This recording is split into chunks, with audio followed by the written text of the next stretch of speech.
ایک اور سوال، جیسا کہ آپ نے یعنی کہ نبی کریم صلی اللہ علیہ وسلم مادی طور پہ نہیں گئے تھے، روحانی طور پہ ان کی تھی، کشف تھا.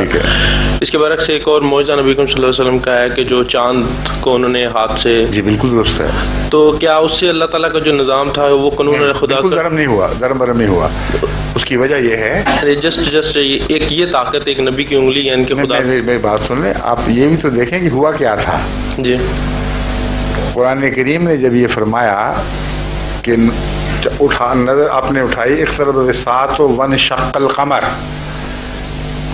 یہ نہیں فرمایا کہ محمد رسول اللہ صلی اللہ علیہ وسلم نے انگلی اٹھائی اور انگلی کی طاقت سے چاند پھٹا ہے. جی جو قرآن نے کہا ہے اس تک رہیں. جی مولوی کی بات سر بھلا دیں تھوڑی دیر کے لیے. نہیں بات میری بات سنیے. چلیں جو قرآن نے کہا ہے ابھی اس کی حد تک رہتے ہیں، ابھی مولوی کی کہانیوں کو چھوڑ دیں ایک طرف. قرآن کریم فرماتا ہے اقتربت الساعۃ وانشق القمر، کہ قیامت قریب آ گئی اور چاند دو ٹکڑے ہو گیا.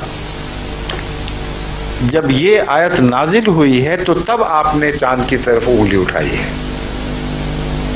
نہ کہ انگلی اٹھانے کے بعد وہ چاند پھٹا ہے. ساری روایتیں یہی بات بیان کر رہی ہیں. آپ کو تو خیال بھی نہیں آ سکتا تھا کہ چاند پھٹا ہے. جب خدا کی طرف سے یہ الہام ہوا ہے، یہ علم پا کر آپ نے انگلی اٹھائی اور واقعتاً لوگوں نے چاند کو دو ٹکڑے ہوتے دیکھا. سمجھے؟ جی. اب سوال یہ ہے کہ کیا واقعتاً چاند دو ٹکڑے جسمانی طور پر ہوا تھا یا ایک کشف تھا؟ یا تیسرا سوال یہ ہے کہ کیا واقعتاً دوسرے لوگوں کو بھی دکھائی دیا تھا اور کشف نہیں تھا بلکہ کوئی اور طریق تھا کہ چاند دو ٹکڑے دکھائی دیا ہو مگر واقعتاً دو ٹکڑے نہ ہوا ہو؟ یہ تین امکانات ہیں. ٹھیک ہے. ان تینوں امکانات میں سے میرے نزدیک جو آخری بات میں نے کی ہے وہی واقعہ ہوا ہے. اس کی وجہ یہ ہے کہ تمام دنیا کے سائنسدان اس بات پر متفق ہیں کہ چاند 1400 سال پہلے تو کیا، جب سے زمین اور کائنات بنی ہے کبھی بھی بیچ میں سے پھٹ کر الگ نہیں ہوا. اور اگر ایسا ہوتا تو قیامت پہلے ہی آ چکی ہوتی. 100% اہل علم کی گواہی یہ ہے اور قرآن سچا ہے. اس لیے وہ تعبیر قرآن کی کرنی پڑے گی جس سے اہل علم کو مجبور کریں کہ قرآن کی گواہی کو مانیں اور کائنات میں رکھنا نہ مانے اس کے باوجود ثابت کیا جا سکتا ہو. اس پہلو سے جو میں نے تحقیق کی ہے اس کی روح سے صورتحال یہ بنتی ہے کہ ایک تو حضرت مسیح علیہ السلام کی تحقیق کا خلاصہ یہ ہے کہ یہ جو واقعہ ہے یہ اہل عرب نے لازماً دیکھا ہے. اگر نہ دیکھا ہوتا تو اسی وقت قرآن کو چھوڑ کر اس کو کہہ دیتے کہ یہ دیکھو جھوٹ بولا اور کوئی واقعہ نہیں ہوا. بلکہ ہندوستان کے بادشاہوں اور راجوں نے بھی یہ واقعہ دیکھا اور اپنی تاریخ میں اس بات کو منضبط کیا ہے. بس چاند کے پھٹنے کو دیکھنا کسی ایک اکیلے عرب کے ساتھ، ایک ملک عرب کے ساتھ وابستہ نہیں، دوسرے ملکوں نے بھی اس کی تائید میں گواہی دی ہے. اور دو ہی ملک ہیں جن کی گواہی ہے، ایک عرب کی اور ایک ہندوستان کی. ٹھیک ہے جی. ان دو ملکوں سے ضرور تعلق ہے چاند کا، اور باقی جگہ دنیا میں کہیں گواہی نہیں ملتی. جو اہل علم اعتراض کرتے ہیں وہ یہ بھی کرتے ہیں کہ چاند نے اگر پھٹنا تھا تو کیا صرف عرب کو دکھائی دیا، صرف ہندوستان کو دکھائی دیا، باقی ساری دنیا کو کیوں دکھائی نہیں دیا؟ کیوں لوگوں نے ریکارڈ نہیں کیا یہ واقعہ؟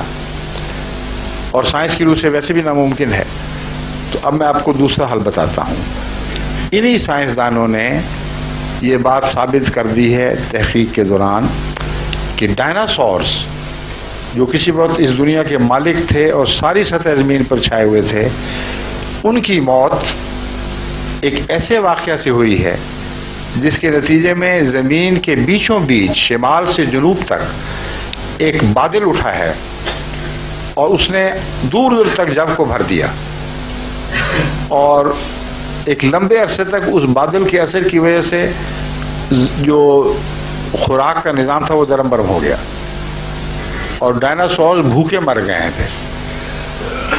اب جو بادل ابھی بھی آج کل کی جو نئی تحقیق ہے، یہ میں مضامین پڑھتا رہتا ہوں، ابھی کچھ عرصہ پہلے میں نے ایک رسالہ مضمون پڑھا اور میں حیران رہ گیا دیکھ کر کہ انہوں نے وہ لکیر اور اس کے آثار باقیہ دریافت کر لیے ہیں، کیونکہ چاند سے ایک بہت بڑا میٹیور گرا تھا جس میں ایریڈیم میٹل شامل تھی اور بعض مولیبڈینم وغیرہ بعض ایسی ریئر میٹل شامل تھیں کہ جو ابھی تک اس لائن پر موجود ہیں، اور اس علاقے کے پانی کا زمین تک اگر آپ تجزیہ کریں تو اس گرنے والے بہت عظیم آسمان کے ٹکڑے کا آج تک نشان موجود ہے۔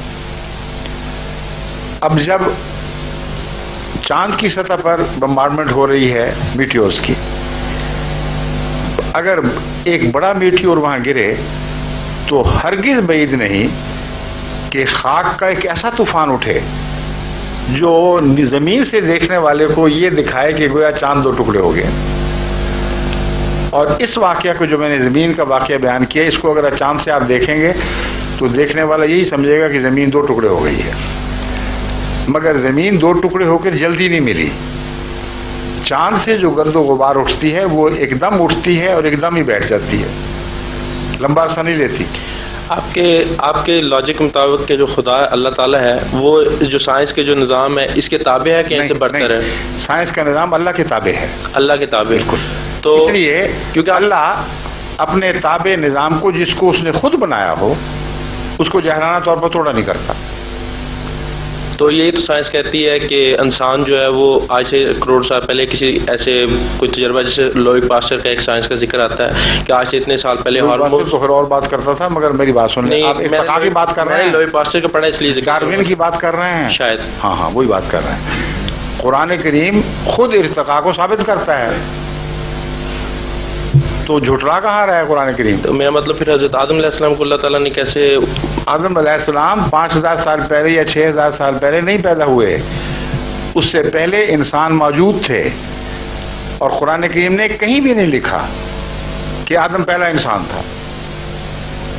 اللہ تعالیٰ نے تو آدم کو ہرگز نہ پہلا انسان لکھا، نہ انکار کیا کہ اس سے پہلے کوئی مخلوق موجود تھی، بلکہ آدم وہ پہلا نبی ہے جس کی اطاعت بنی نوع انسان پر فرض کی گئی تھی،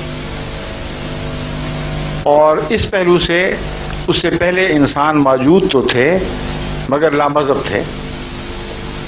تو اگر آپ نے احمدیت کو سمجھنا ہے تو یہ نہ خیال کریں کہ نعوذ باللہ من ذالک ہم خدا کی قدرت کے مخالف ہیں۔ ہم خدا کی قدرت کی تائید میں یہ مجبور ہیں یہ باتیں کہنے پر، کیونکہ اگر آپ نے خدا کو ایک کہانی بنانے والے کے تصور کے مطابق دنیا کے سامنے پیش کیا تو ایسا خدا دنیا ہر جگہ رد کر دے گی۔ ہم قرآن سے وہ خدا پیش کرتے ہیں جس کو دنیا رد کر سکتی ہی نہیں۔ اس لیے احمدیت کا مزاج سمجھیں۔ ہم یہ کہتے ہیں، اور یہ بنیادی اصول ہے، کہ اللہ تعالیٰ نے جیسا کہ میں نے ابھی بیان کیا تھا کائنات کو ایک چیلنج کے طور پر پیش کیا ہے، فرمایا میری کائنات میں جو قانون ہیں وہ اسی طرح چلے آ رہے ہیں جیسے تھے، اسی طرح چلتے رہیں گے، کوئی نہیں ہے جو ان کو تبدیل کر سکے، اور اس میں کوئی رکھنا نہیں ہے۔ جب رکھنا نہیں ہے تو جب قانون توڑیں گے تو رکھنا پیدا ہوگا۔ تو اللہ کی طرف ایسی بات غیر معقول بات کہ کائنات پیدا کرے بغیر رکھنے کے اور پھر اس کے نظام کو توڑ کر اس میں رکھنا پیدا کر دے، یہ بچگانہ کہانیاں ہیں۔ قرآن اور اسلام سے ان کا کوئی تعلق نہیں ہے۔ بس میں جو آپ کے سامنے مضامین پیش کر رہا ہوں یہ قرآن کی تائید میں ہے، نہ کہ اس کے مخالف ہیں۔ اگر آپ پیغام سمجھ لیں حکمت کا تو آپ کا دل روشن ہو جائے گا، اگر نہیں سمجھیں گے تو کہانیوں میں بستے رہیں گے۔ جو عیسیٰ 2000 سال نہیں اترے وہ اگلے 2000 میں بھی نہیں اترنے۔ دنیا کہیں سے کہیں پہنچ گئی ہے، کیا رخ بدل گیا ہے حالات کا، اور ابھی اتر ہی نہیں رہے، اس لیے کہ چڑھے ہی نہیں۔ عام نبی تھے، نبیوں کے طور پر فوت ہوئے ہیں، صلیب پر نہیں فوت ہوئے، خدا نے اعجازی طور پر صلیب سے بچا لیا۔ تو یہ ہمارا عقیدہ ہے۔ اس نقطۂ نگاہ سے آپ جماعت احمدیہ کے عقیدے اور اس کی تشریحات پر غور کریں گے تو مجھے یقین ہے کہ آپ کو تسلی ہوگی کہ ہم قرآن کے یا اسلام کے مخالف معنی نہیں کرتے، بلکہ قرآن اور اسلام کی تائید میں سائنس کی گواہیاں پیش کرتے ہیں. میں جو اب تک کر رہا ہوں یہی تو گواہی پیش کر رہا ہوں کہ وہ سائنسدان جو کہتے تھے یہ ممکن نہیں ہے، میں نے ان کی گواہی سے ثابت کر دیا کہ چاند پر میٹیورز کا گرنا ان کے نزدیک نہ صرف ممکن ہے بلکہ آئے دن ہوتا رہتا ہے، اور جب ہوتا ہے تو کچھ غبار ضرور اٹھتی ہے، وقتی طور پر چاند میں سپاٹس نظر آتے ہیں. اگر زمین کی طرح اتنا بڑا میٹیور گرا ہو جس نے شمال سے جنوب تک سمندر کو 2 ٹکڑے کر دیا، تو چاند کے اوپر کیا گرد و غبار کا ایسا طوفان نہیں اٹھے گا کہ دیکھنے والا سمجھے کہ 2 حصوں میں ٹوٹ گیا ہے، اور پھر وہ بیٹھے گا یا بکھر جائے گا طوفان تو ایک چاند جڑا ہوا دوبارہ دکھائی دے گا. لیکن اس بات کا ثبوت کہ یہ مانوی کلام ہے، لفظی نہیں ہے، یہ اسی آیت میں موجود ہے. یہ آخری بات میں آپ کو سمجھانی چاہتا ہوں. قرآن کریم فرماتا ہے اقترب الساعۃ وانشق القمر. ساعت قریب آ گئی، بالکل قریب آ گئی، اقترب، اور چاند پھٹ گیا. اب ساعت کا مطلب قیامت ہے کہ نہیں؟ ٹھیک ہے نا جی. مولوی جو لفظی ترجمے کے قائل اور اس پر اصرار کرتے ہیں، آپ ان سے پوچھئے تو صحیح کہ ساعت کا مطلب قیامت ہے کہ نہیں؟ کہیں ہاں. ان کو کہو تو پھر قرآن نعوذ باللہ جھوٹا ہے، کیونکہ قرآن تو کہتا ہے چاند کے پھٹنے کے ساتھ ہی قیامت آ جانی چاہیے تھی. کہاں آئی قیامت؟ 1400 سال ہو گئے ہیں، گئی کہاں وہ قیامت؟ کوئی جواب دیں تو مجھے بھی بتائیں. ایک اور سوال سر. نہیں، ایک جواب ختم ہو جائے. اس بات کا قطعی ثبوت ہے کہ لفظی ترجمے کرنے جائز نہیں ہیں. قرآن نے پیغام دیے ہیں. ساتھ کا ایک مطلب قیامت بھی ہے، مگر ایک مطلب جس کو تمام پرانے علماء مانتے ہیں، آج کے علماء کو مجھے کوئی پرواہ نہیں، کہتے ہیں کہ عظیم روحانی انقلاب کو بھی ساعت کہا جاتا ہے. بس اقتربت الساعۃ سے مراد یہ تھی کہ چاند کا 2 ٹکڑے ہونا اس بات کی قطعی دلیل ہے کہ جو وہ روحانی انقلاب تیرے ذریعے برپا ہونا تھا اس کا وقت آ پہنچا ہے. اور چاند کس کا نشان تھا؟ عرب کا. یہ بھی مولوی بھول جاتے ہیں. چاند کا پھٹنا ظاہری یا کشفی ہونے کے لحاظ سے معنی نہیں رکھتا، اصل اس وجہ سے معنی رکھتا ہے کہ عربوں کی بادشاہت کا نشان چاند تھا. چاند پھٹ گیا کا مطلب ہے کہ عربوں کی حکومت ختم، شرک اب اڑ گیا یہاں سے، اور محمد رسول اللہ کی لائی جانے والی قیامت اب برپا ہو کے رہے گی. یہ واقعہ آپ کی زندگی میں ہو گیا کہ نہیں ہوا؟